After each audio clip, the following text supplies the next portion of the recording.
What's going on, people? It's your boy Young Cantu coming in for Air Show Sports. Great night of boxing and a spectacular performance by Gervonta Tank Davis. He stops Leo Santa Cruz in the sixth round with a brutal, perfectly timed uppercut that put the lights out of Leo Santa Cruz. Man, this has got to be a knockout of the past 3 years. This is one of the most sensational knockouts in a long time since Deontay Wilder sparked Brazil out in their meeting. I think this was the most devastating knockout since that knockout. And I gotta say, Gervonta Tank Davis, man, he just put some fire in the lightweight division now with Ryan Garcia set to perform soon. Man, Tank Davis, he made a statement tonight. Even though Leo was moving up from super featherweight, the way he stopped Santa Cruz with that uppercut, it was amazing knockout. A knockout of the year for sure. And man, just doing an immediate reaction right now. I watched the fight and it was a good card. There was some high energy and action fights for that Showtime card in San Antonio. I got to watch it. You had a Regis Prograis with I believe a third round knockout over Heraldez. So that's good to see Prograis come back with a nice knockout. He had been on a layoff. He was supposed to fight Maurice Hooker, but he ended up going up against Heraldez on the undercard. And we got to see Mario Barrios defend his regular title at 140. And Barrios looked sharp. But the guy he was facing actually was game.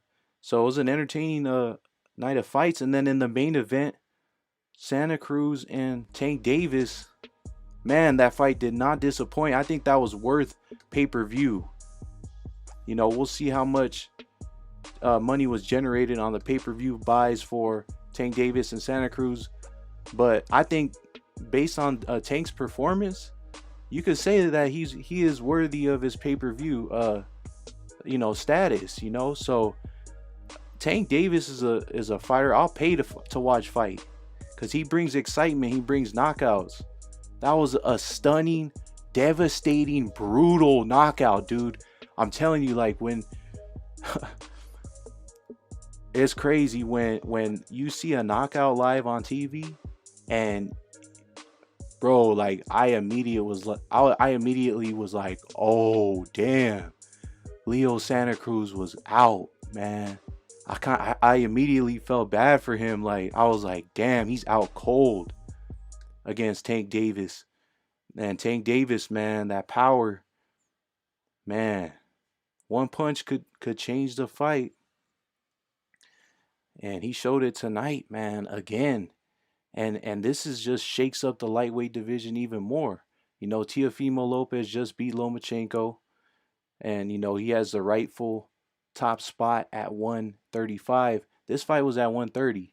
So Tank he moved down for this fight to fight Leo, who was moving up. And then he puts on this performance.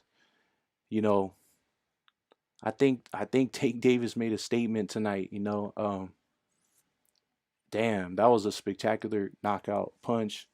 And Ryan Garcia just knocked out a lighter lightweight in Francisco Fonseca, who was moving up, and Ryan knocked him out in the first round.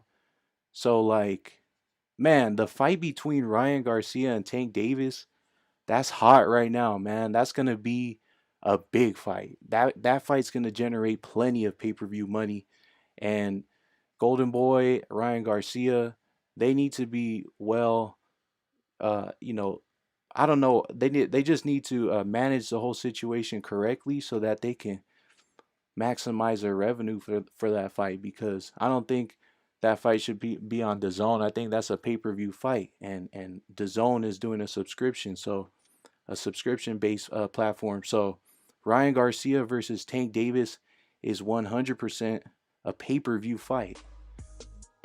They're not gonna not put that fight on pay-per-view, especially now after this performance by Tank Davis. And let's go through the fight. So I was watching the fight early on. I thought Leo Santa Cruz was doing good, and I just like Abner Mares on the commentary said, Leo Santa Cruz surprised everybody by kind of standing his ground more than I expected him to. I thought Leo Santa Cruz was going to use his jab, step around Tank, and like move and try to box him. That's what I thought was going to happen. But no, Leo said he was going to try to put something on Tank, and he tagged Tank, bro. He tagged him. He tagged him a couple times. Tank had some, he had some damage to his face, man. He had to overcome some adversity in this fight. And he eventually got to Leo, man. And the way he took him out, bro, was just like a shark. Because Leo Okay, so anyways, the knockout was sensational, man. When I saw it live, I was like, oh my goodness, the way Tank Davis set that punch up.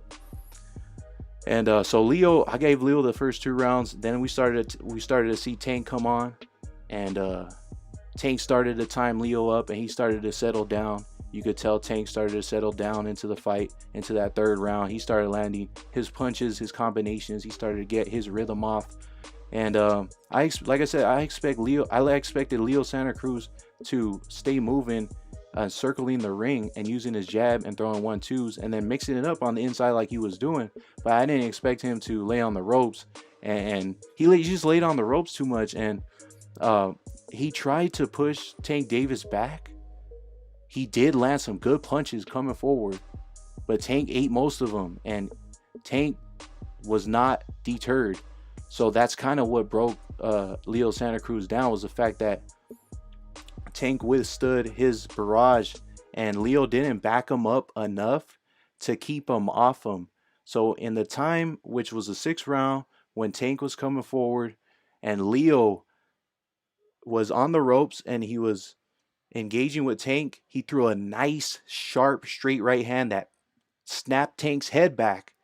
And then that immediately triggered to Tank that, okay, I'm going to dog this guy, because he basically, Leo was like, he was dogging him and trying to challenge him inside. And then Tank, you just see Tank range him up. Leo leans back. I think he threw a right hand, and then Tank just gets leverage on that uppercut. Boom. And he just hit him in the sweet spot. KO. It was a devastating punch. Devastating knockout. And I got to give it up to Tank. He is a superstar. Him and Ryan Garcia, they bring that superstar talent to the lightweight division and beyond. And that fight, man, that fight would easily do 100. It would easily do 1 million pay-per-view buys if they put that on pay-per-view. So I'm looking forward to that fight, Tank Davis and Ryan Garcia. We got to see what Ryan Garcia does against Luke Campbell. That should be an interesting test for him, going up against a taller, rangier southpaw. I still expect Ryan to have a huge performance in that one. I think he just has quicker reflexes, his timing, and he has that eraser, and that's going to be the difference against Luke Campbell. I think Luke Campbell can be credible in the fight and hold his own, but I think eventually, at some point, Ryan is going to dog him. And we know what happens when Ryan dogs his opponent. They don't get up off the canvas. So Ryan Garcia, we're going to see what he does. And if he can match Tank's performance. And damn, but what a performance by Tank Davis. He's got plenty of options at this point. And I think a showdown with Ryan Garcia is very, very likely in 2021. And after tonight's performance by Tank Davis, man, that's a close fight. That's 50-50. You could even make Tank the favorite after this performance, slightly. You can make Tank the favorite slightly against Ryan Garcia, pending the result of Ryan Garcia versus Luke Campbell. If Ryan Garcia shocks the world again and makes us scratching our head at the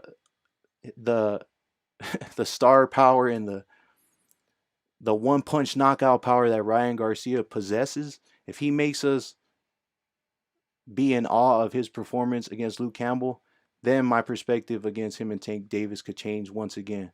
But after tonight, Tank Davis has made himself a force in the lightweight division, and anybody could beat anybody, man. So thanks for tuning in. Smash the like button on the way out. It's your boy Young Cantu coming in for Air Show Sports. Good night.